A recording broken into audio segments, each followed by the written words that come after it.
and this goes in, and either way, the best way to do it is to plug it in this way. So I've got the plug facing that way, not that way. Okay? So I'm going to do it that way. Okay, and I need to have the power strip facing over that way, because when I put the sectional back together, all of these go back together over there. When I do that, all of these are long enough to reach over to there. Okay, and yeah, that'll be plenty long, I'm pretty sure.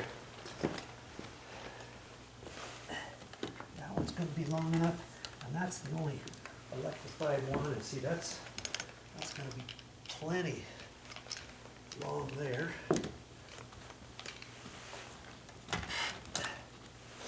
And then I've got my my other little extension cord. Let's see, I've got my power strip right there, so I'm going to have two things plugged into that from over there. Actually, three things. I've got this chair, that little section piece there, and that chair. So I'm going to have three things plugged into there. And then I'm going to have, see, I got two more things powered over here. This chair and this little section piece. Okay? And so I'll be able to have that plugged into this extension cord right there, and then I'll be able to fish this end. So it'll be about there, and then I'll be able to fish that end, this end. Once I fish it underneath this little corner piece, I'll be able to just have enough room to plug that in right there.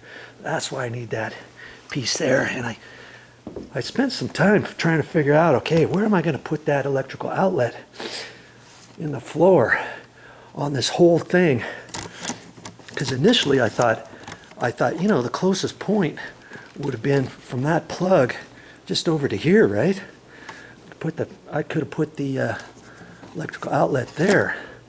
But then I would have had a power strip there, had just these two things plugged into the power strip, and then I would have had to have this white cord, and then I would need another white cord, and then maybe another one to go all the way over here to hit all of these things. You see what I mean? And I didn't want to daisy chain, you know, these little extension cords through here. At least two and possibly three. Or I could have went one to a power strip and then went over there to the white deal into the power strip, and then had another power strip. So now all of a sudden I got two power strips and all that, had I put the electrical outlet over there. So I thought I was doing myself a favor by figuring it out, and I did. I did do myself a favor, because this is where it makes the most sense, to where I only have to do one thing. And the first thing I'm going to do is strip the wire.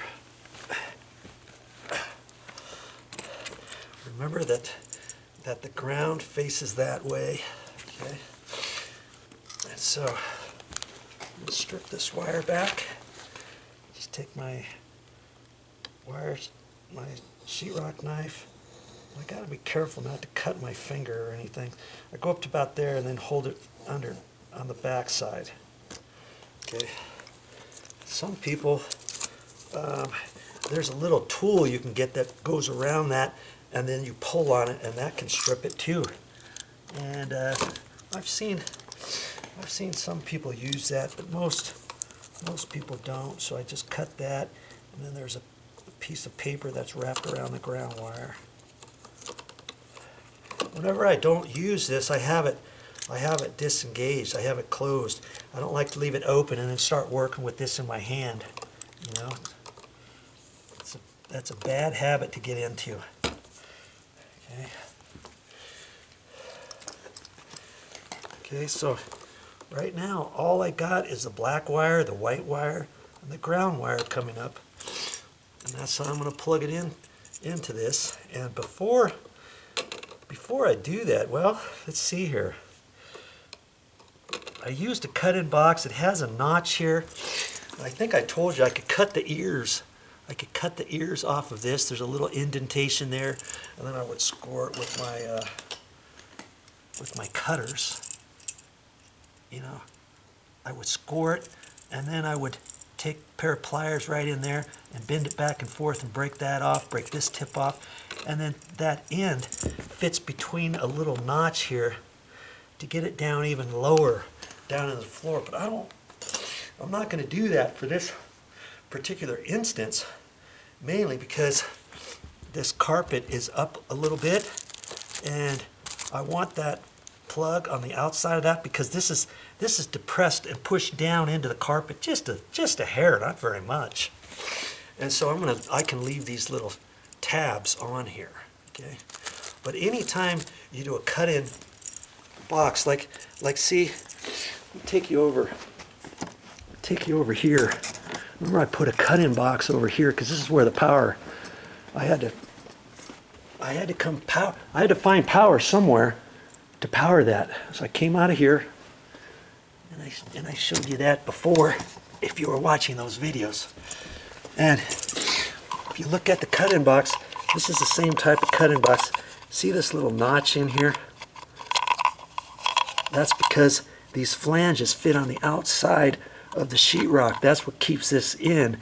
And then with that paddle flips up after you push this in the wall, that goes up, and then you screw this in, and then that screws in behind your sheetrock.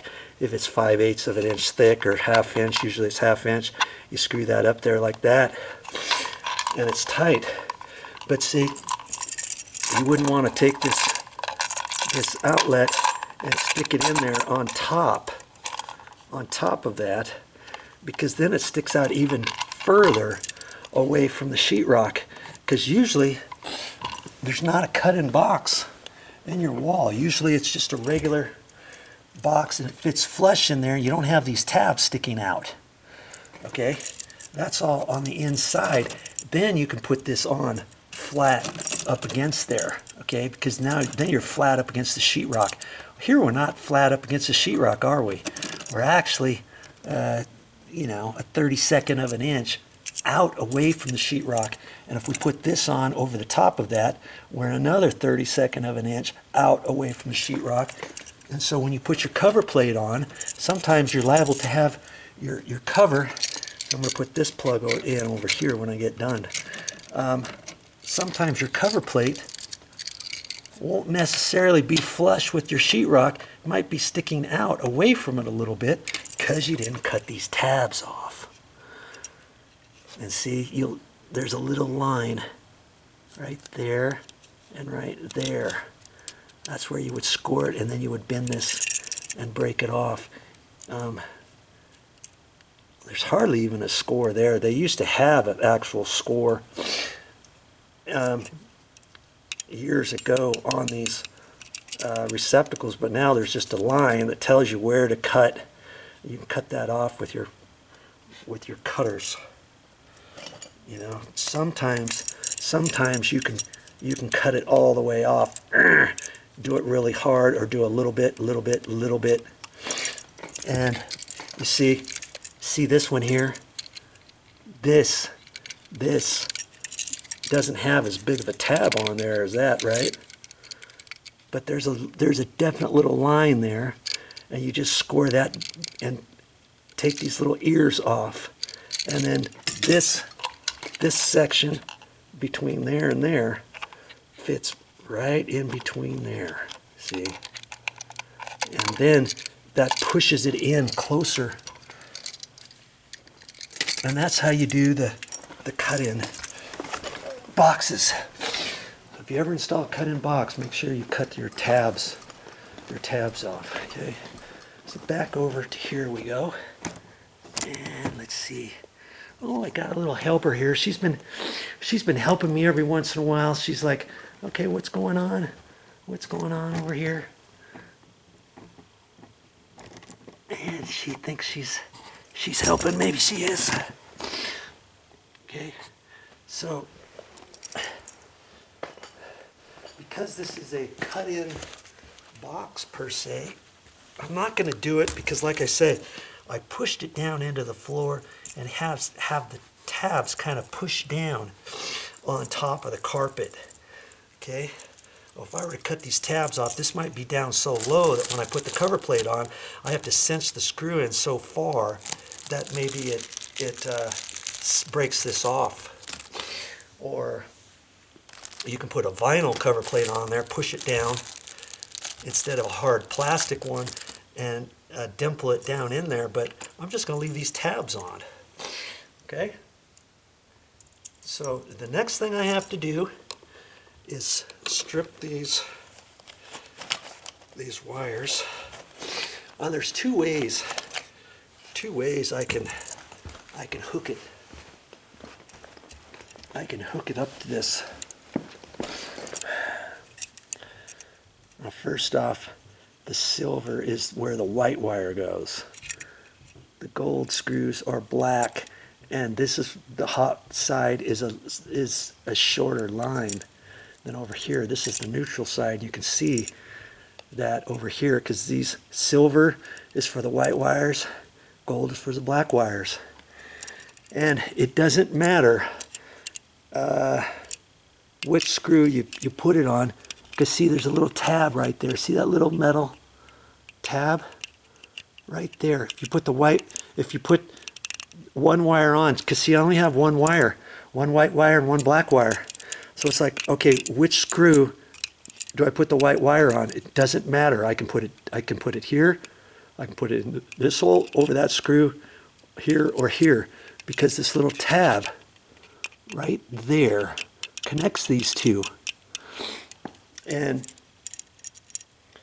if you wanted a light switch to control top half of this and have half of it hot all the time, you would take the tab, just on the hot side, and break that tab off. And then the bottom would be controlled by your light switch, and you'd have to have your wire down here, and then this one would be hot all the time. That's the only time you would snap that off. And if you ever did that, you just leave this neutral side together. I'm not quite sure why they give you one on the neutral side, because I've never known a reason why you would want to snap that side off. Just this side.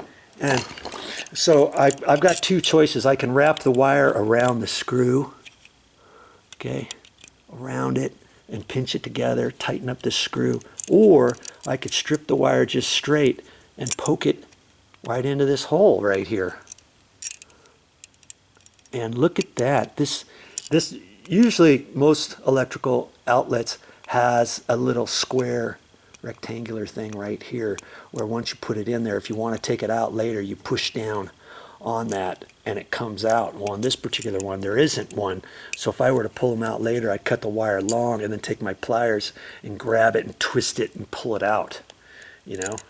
That's why they make these cheaper, I guess, because that's one less thing they have to worry about. But you can poke them in at the back or the side, and I'm thinking I'm just going to poke it into the back. Okay, so because I'm going to poke it into the back, I'm just going to take these screws and tighten them up. I can leave them out if I wanted to. It's not going to hit anything in the box. I only have one set of wires in the box, but I always like to do this. It's just a habit I've gotten into, especially if you're putting this